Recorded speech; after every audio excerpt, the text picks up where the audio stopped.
This report describes what may be my last morning glory experience. I've described my other experiences in a separate report in which I discuss various dosages and preparations. In this report I've tried to focus on describing the effects in detail. I took 7.5 grams of seeds finely ground and soaked them in Zippo fluid to get rid of toxins. It didn't.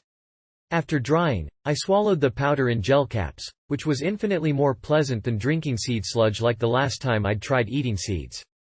I spread the dose out over half an hour to avoid the nausea I anticipated, since I've been told that swallowing 18 pills is enough by itself to make many people sick, but I had no problems. I took some vitamin C just for grins. After about an hour, counting from the first pill, I had a slight headache and felt a little strange. By T+122 I was definitely feeling something. My teeth felt funny and I was generally uncomfortable. At T+138 I had enlarged pupils, loss of balance and coordination, and an aching jaw. I was not hungry at all despite a strong interest in chewing. Gum didn't help. At T+2 o'clock things started to get good. I was very confused, and as I tried to write, the shadows cast by my hand were beautiful and distracting. I sat down to listen to some Spangel, my favorite standby, which was incredible. I felt like I wouldn't be able to talk if I needed to because I was enjoying the music so much. Eventually I had to dance, which felt amazing. I tried to read a Chinese and English edition of the Tao Te Ching. The first chapter seemed important, and all the Chinese writing seemed charged with mysterious meaning, but most of the book seemed frivolous. The overall mood of the trip was mellow despite being fairly intense. I didn't feel like I was having to fight to control it like I usually do with acid. Only the body load kept dragging me down. At T+322 things were still getting stronger. Writing had become very tedious. I was glad I'd stayed home, as the body load was quite bad. I spent most of my time after this point sitting down watching TV. I saw some Hanna-Barbera cartoons from 1973, and I was struck by the strangeness of the Cold War paranoid they exhibited. I also was amazed at how the characters in all the cartoons fit roughly the same archetypes, and how the plots are also quite similar. The visuals at this point were fascinating. I especially remember my long-hair Siamese cat. The way the light caught in her fur made a beautiful aura. Things in the bathroom looked almost like an exaggerated oil painting, and everything seemed radiant and surreal. I was able to see my cats as strange alien creatures with their own motives and perceptions rather than just thinking of them as animate pillows as I normally do. By T+430 I was beginning to worry. I'd been experiencing nausea for some time, and was wondering if I should vomit. I felt like I was in complete conscious control.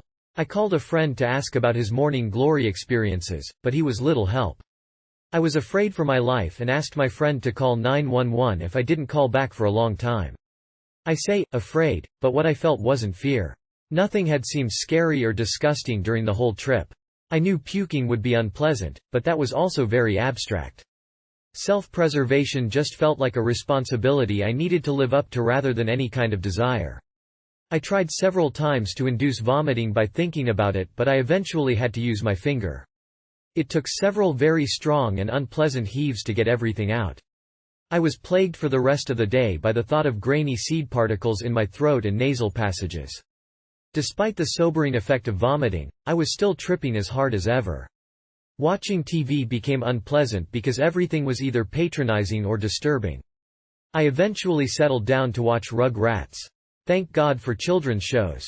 It felt very good watching a show designed to teach children what the world is like. It was exactly what I needed. At about T+7 o'clock I was feeling well enough to do some cleaning, especially since the mess in my apartment was really dragging me down.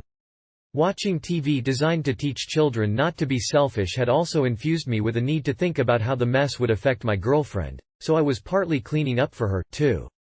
This part of the trip and the remainder would have been pleasant if I hadn't had such a long day already. By T+8 o'clock my girlfriend came up. I was very glad to see her. My trip had calmed down a lot, but I was still incoherent and my body was uncomfortable. I was able to be happy though. I wasn't able to eat much despite not having eaten since breakfast. My pupils were still dilated and lights were painfully bright. At around T+11:30 we finally went to bed. I normally take a long time going to sleep, but my girlfriend said this time I went out like a light. I felt completely normal the next day. It's an experience I'm glad to have had, but I would not want to repeat it.